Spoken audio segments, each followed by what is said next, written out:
In this video, we want to create payables invoice. We are also going to validate and run create accounting for the invoice. So I'm going to go to payables. I'm going to select invoices. There's already one there for lease supply, so I'm going to create another one. There are various ways of creating an invoice, either selecting my create button, or I can go straight to my invoices, create invoice from the task menu. So I'm going to click on my create icon. My business unit is my Acme,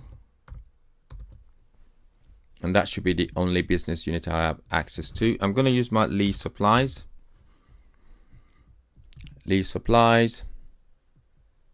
and that would default my supplier site and my legal entity. Invoice number INV-10003, and I would make the amount for $400.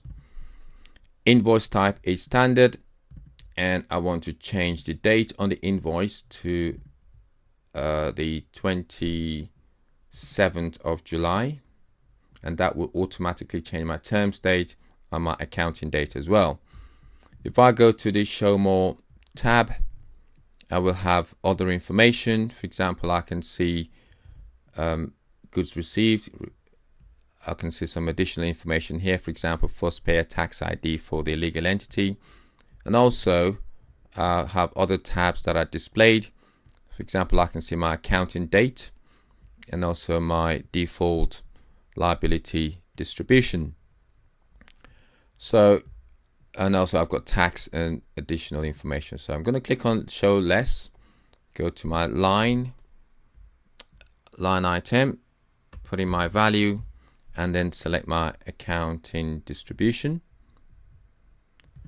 So this is for my Cupertino sherries, so that would be 3251.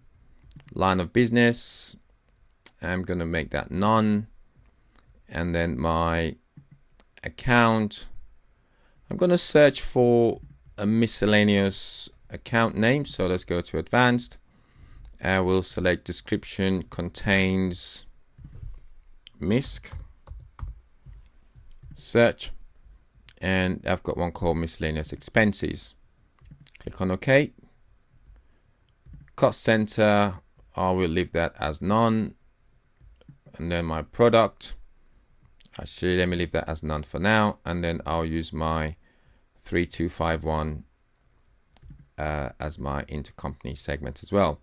Click on OK, and that's my distribution combination. So I'm going to save this, and now it gives me an invoice summary on the right side. And not only that, I can view my distribution. I've only got one at the moment, so when we run create accounting, we will see the full distribution. So we can see the distribution now. Let's cancel. I can go to my actions, and I can select validate. I can also look at my installments. This is mainly used for payments. So depending on what you have access to from the roles, will decide on what you see in the invoice actions. I'm going to validate from here. Let's click on validate to validate the transaction. Again, there are different ways in which you can validate. You can run a program to validate, or you can validate from the info tile. So it's validated. So let's run create accounting. So I'm going to post to ledger. Again, there are different ways to post to ledger. You can do it from the info tile, or even you can run your create accounting program. So I'm going to select post to ledger, and that's complete. Let's view the accounting. So we can see the debit to my item expense, credit to my liability, and I can view my TA accounts as well. You can see the date of the transaction as well. So these are my transactions, my debit to my miscellaneous expense, and my credit to my AP liability account.